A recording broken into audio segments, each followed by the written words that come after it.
Ouais les amis, quel bel après-midi qui s'annonce avec des températures voisines presque de 10 degrés. Hein. Voilà, alors ici c'est le compost. Vous voyez, je viens d'y mettre un peu de cendre de bois. Voilà, et n'oubliez pas que d'ici une semaine, je vais bien le mélanger, le malaxer. Il faut toujours qu'il y ait un peu d'oxygène qui arrive pour la décomposition grâce aux bactéries. Hein. Bon les amis, j'espère que vous allez bien. Ici, il y a quand même un petit peu de douceur.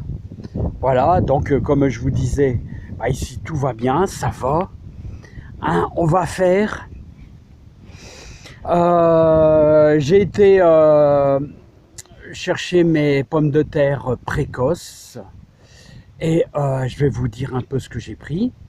Hein, et on va se faire le final au niveau des boutures. Je vais bouturer un Bollière et aussi quelques cyanotes. Hein. Cyanote, vous savez, cyanote c'est pas mal. Hein. Cyanote, ça fait des pompons bleus, hein, d'un bleu ravissant au printemps, là, fin avril. Bon, ça dépend un peu de la saison, là, mais c'est le cyanote. Mais attention, hein, cyanote, il faut faire attention. Allez, je vais vous faire voir un petit peu les pommes de terre. Je vais vous donner aussi quelques petits conseils. Voilà, et j'espère que chez vous, tout va bien. Eh ouais, tout va bien. Ah, il y a un canard qui est en train de plonger là-bas. Il remonte pas celui-là, hein. Attention. Alors les amis, on sent que la végétation reprend tout doucement ses droits, hein, grâce aux belles températures. Et on voit que les salades, eh ben, écoutez, ça commence à prendre de la vigueur, tout doucement. On peut dire que, regardez, commence à y avoir des belles apias qui se forment, là. Bah écoutez, c'est très bien ça. C'est bien, c'est super hein, les amis, c'est super. On revit avec cette joie dans le jardin. Alors les amis, vous vous rappelez, l'année passée, on avait fait de la Jeannette, on avait fait de la Vitabella et d'autres aussi, mais bon, il faudrait que je me replonge. Alors j'avais bien noté des variétés que j'adore. La rose de France, mais aussi la Jeannette. J'avais fait un traçage au niveau de mon petit livre porte-mémoire au niveau de la Jeannette. Alors la Jeannette, voilà, j'ai acheté 25 plants, vous voyez, hein, elle est un peu rose, hein. C'est un petit peu rose, la Jeannette, regardez. Mais quand on va la sortir de terre, c'est-à-dire, allez, 3 à 4 mois après l'avoir plantée, souvent c'est début juin, fin juin. De manière, plus vous attendez, plus elles sont belles, hein, hein. Voilà, hein. Et donc, mais on est toujours impatient de goûter. Hein. Alors, elle est spéciale pour la vapeur. Et puis, elle a un goût excellent. Hein. Voilà, la fameuse Jeannette. Alors, n'oubliez pas, je vais les mettre à la maison. Hein. Alors, si vous achetez vos plants, vous les laissez à la maison, pas au chaud, mais dans votre garage, tout ça, où il fait 12, 13 degrés. Il faut pas non plus qu'elles germent trop vite. Hein. On a le temps, hein. un petit peu au frais, mais pas trop.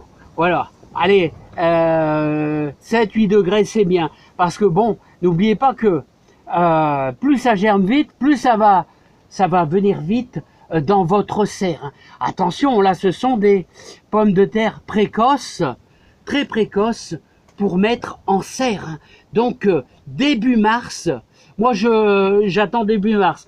Je sais que l'année passée, j'ai fait ça, la 3e semaine de février. J'ai dû vachement couvrir à cause des gelées d'avril. Hein. Attention, donc c'est pour ça que je suis début mars, c'est bien. Je vais me faire une belle ligne toute la longueur, là. Hein. On va bien nourrir la terre et je vous ferai la démonstration en vidéo. Hein. On mettra plein de bonnes choses pour nourrir nos pommes de terre. Et voilà, et des choses bien sûr naturelles. Hein. Mais attention, ça sera une plantation en lune descendante début mars, hein, lune descendante début mars. Hein. Voilà, donc attendez, on a le temps un petit peu. Alors, nos fameuses Jeannettes que j'adore. Hein. Vous prenez ce que vous voulez. Hein, ça, c'est vous qui vous choisissez. Chacun ses goûts. Hein, dans les plantations, dans les semis, chacun ses goûts.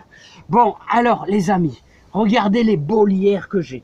Alors, sachez que si vous faites des boutures, moi, je les mets, vous voyez, une nuit bien dans l'eau, là. Hein, ça trempe bien dans l'eau. Hein. Faut pas que ça sèche. Une bouture, elle doit jamais sécher. Alors, on va faire du lierre et on va faire du céanote. Regardez ce beau panaché, là. Hein. Alors, ça sera la finition. Et n'oubliez pas,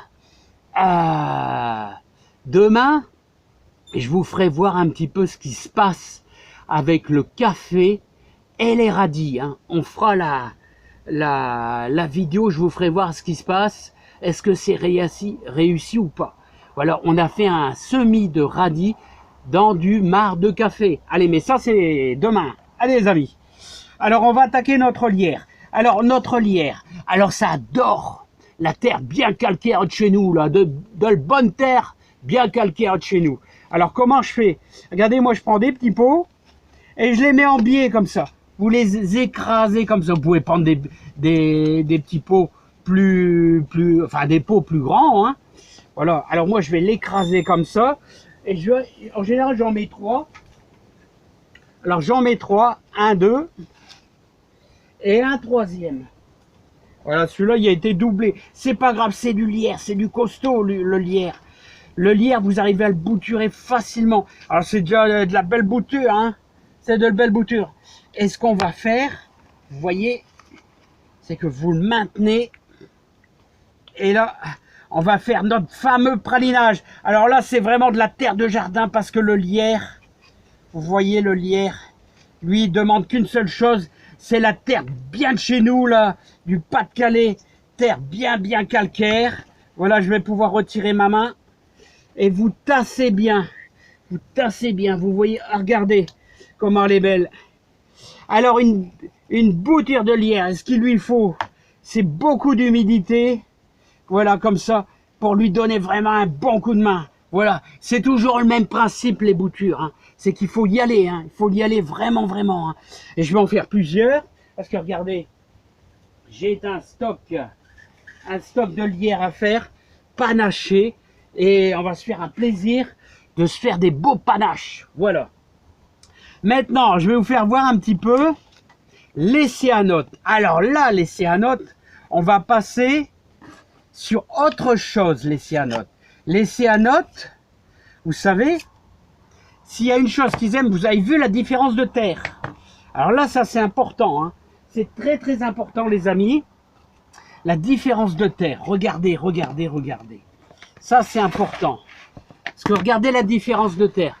Là, vous avez une terre très calcaire. Là, vous avez une terre assez acide. Hein. Voilà. Donc, c'est un terreau de réempotage. Il y a un petit peu de terre de bruyère, un quart de terre de bruyère et un tout petit peu de terre de jardin. Hein. Mais c'est de la terre de jardin ici. Elle est plutôt un tout petit peu acide parce qu'il y a tellement eu de végétaux, tellement eu de terreau de feuilles qu'elle est plutôt acide. Alors regardez cette différence, cette noirceur. Hein. Alors les céanotes, on va prendre les branches les plus costauds. Alors regardez, on va faire des boutures à talons. Alors on va tirer dessus comme ça. Regardez le beau talon, vous obtenez un beau talon. Alors on va en mettre 3 ou 4. Regardez, hop, 2. On va prendre celle-ci est belle, 3. Et on va en prendre une 4e, toujours en étoile, pour faire, je vous dis, le but est de faire quasiment un petit arbuste de lui-même. Allez, je vais en mettre 5, là, hop, voilà, comme ceci.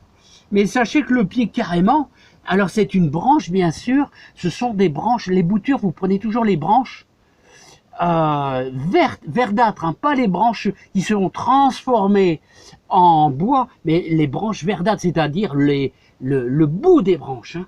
Voilà. Et là, on y mettra notre fameuse terre de bruyère. Enfin, terre acide. Allez, c'est pas terre acide. On y met de l'acidité. Voilà, on y met de l'acidité là. Hein. Autrement, le céanote, il aime bien, il aime bien. Autrement, vous allez faire des loupés. Hein. Voilà, tranquillement. Alors, regardez. On peut même y ajouter quelques petites... Alors, avec votre doigt, on va percer. Voilà, et on rabat. Voilà, notre bouture est faite. Notre bouture est faite. Voilà, bon, honnêtement, je vais un petit peu vite pour vous. Hein. Vous avez compris le principe. Regardez les belles branches qu'on a. Voilà, les branches, vous en avez tout plein. Et délicatement, voilà, on va les faire. Je vais en faire 2 ou 3 de petits pots. Et on va le mettre dans notre stock. Alors, comme le lierre. Allez, je vous le prends comme le lierre. Alors, le lierre. Alors, voilà, je vais tout mettre ensemble. Alors, quand vous réunissez l'ensemble, tout ensemble, et bien comme ça vous permet de tout arroser directement. Hein. Voilà, les amis. Hop. Voilà, donc. Alors, on a fait des fusains. On a fait des jasmins d'hiver. On a fait des groseilliers. On a fait des cassissiers, là, cassissiers. On a fait du lierre, on a fait du réempotage de persil, qui se passe tout à fait très bien. Voilà.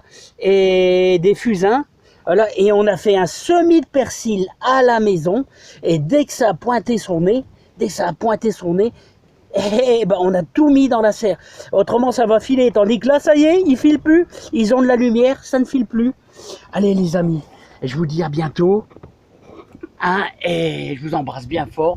Alors là, c'est le final. Je ne fais plus de bouture. D'ailleurs, là, on arrive à l'extrême limite. Hein, voilà. Je ne fais plus de bouture. Allez, je vous dis à bientôt. Je vous embrasse bien fort. Et puis, portez-vous bien. Et travaillez bien dans vos gardins. Ouais, travaillez bien dans vos gardins. Allez, je vous remercie bien. Allez, bye bye.